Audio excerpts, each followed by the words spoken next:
Bonjour, je m'appelle Karen Crusolis. Aujourd'hui, je vais vous présenter le jeu en société Secret Hitler. C'est un jeu de déduction qui se déroule en Allemagne en 1932. Les joueurs incarnent les politiciens qui sauvegardaient un gouvernement libéral diminué, alors que la vague de fascistes déferle sur le pays. Pour jouer cette game, vous avez besoin de 5 à 10 joueurs. Ils sont secrètement divisés à 2 équipes. La première équipe représente les libéraux, qui sont la majorité, et la deuxième équipe seront les fascistes. Mais attention, parce que les fascistes ont un Hitler. Le but du jeu est de découvrir qui est dans votre équipe et de faire en sorte qu'il gagne. Tout en découvrant qu'il n'est pas dans votre équipe avant qu'il ne soit trop tard. Pour jouer Secret Hitler, vous avez besoin de cartes d'identité.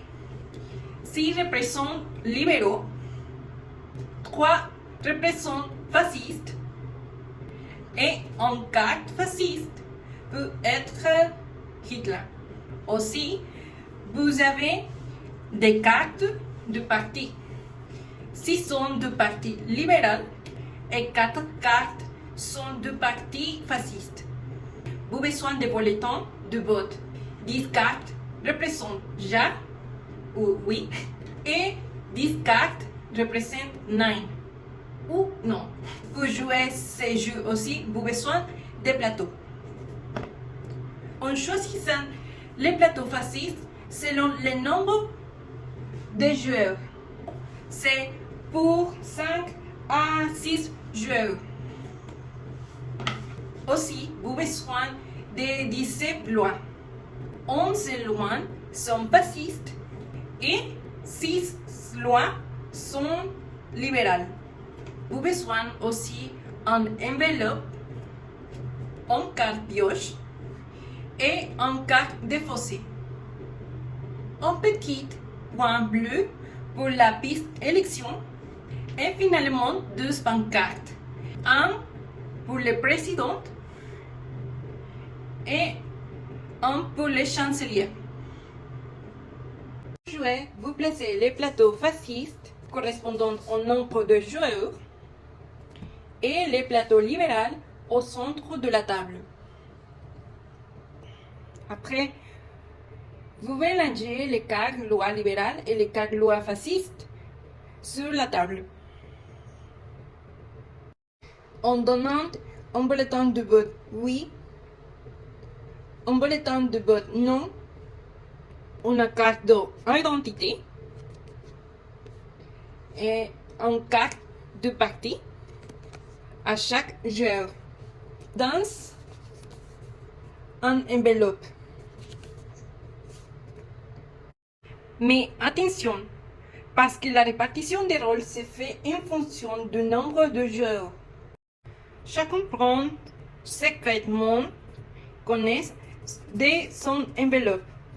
La carte rôle peut être gardée sans l'envelopper, mais la carte partie doit être posée face cachée devant chaque joueur.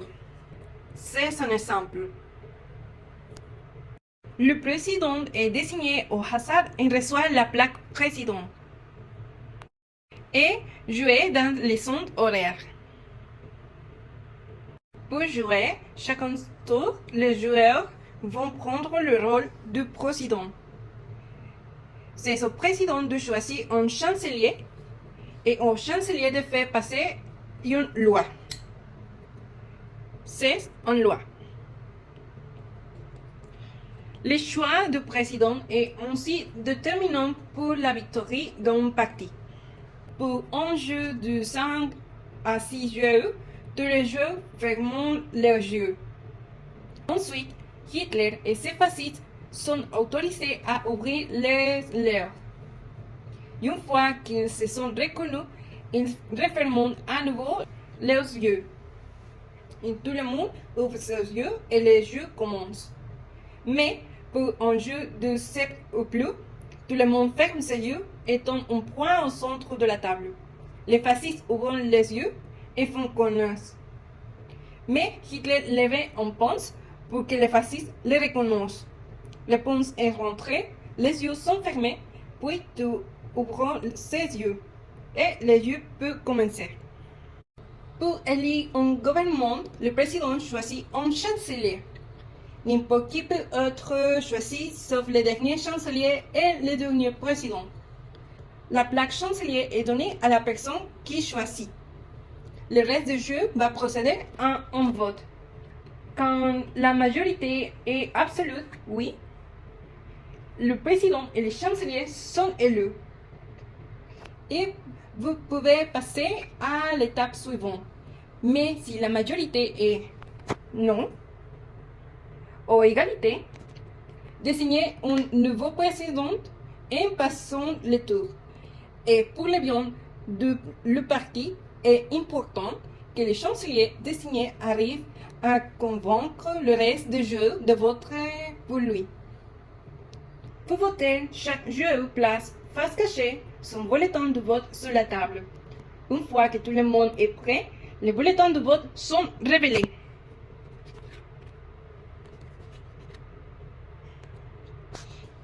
Mais attention, si à 3 reprises le vote est négatif, une loi est piochée et automatiquement adoptée.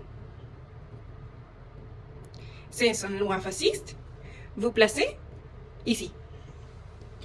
Si la loi adoptée est une loi fasciste, le pouvoir conféré au président n'est pas actif. À chaque fois qu'un chancelier n'est pas élu, les marqueurs de l'élection avancent d'un cran. Quand un chancelier a été élu, le marqueur retourne à la première case. Pour la législation, le président pioche 3 cartes lois qu'il doit étudier.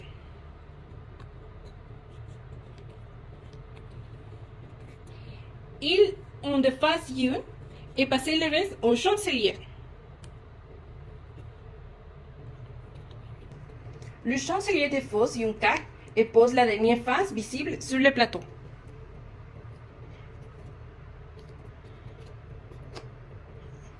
Attention, il y a un droit de veto à la 5e loi fasciste qui a été adoptée. Les droits de veto permettent au chancelier de ne pas adopter une loi pendant la phase législative.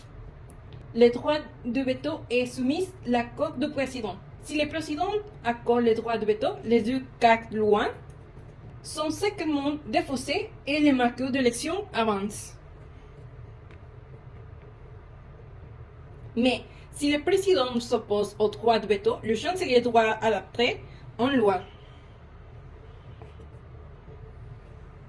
Pour l'exécution, si la loi adoptée est une loi fasciste, le président utilise immédiatement le pouvoir de bloquer. Et pour finir la manche, le président et le chancelier sortant recevront les plaques ancien président et ancien chancelier. Ils ne peuvent être élus chancelier à nouveau tout qui va commencer. Pour gagner le jeu, les libéraux doivent promulguer 5 lois libérales ou assassiner Hitler grâce au pouvoir du président. Mais les fascistes doivent promulguer soit lois fascistes ou promulguer 3 lois fascistes et faire élire Hitler chancelier.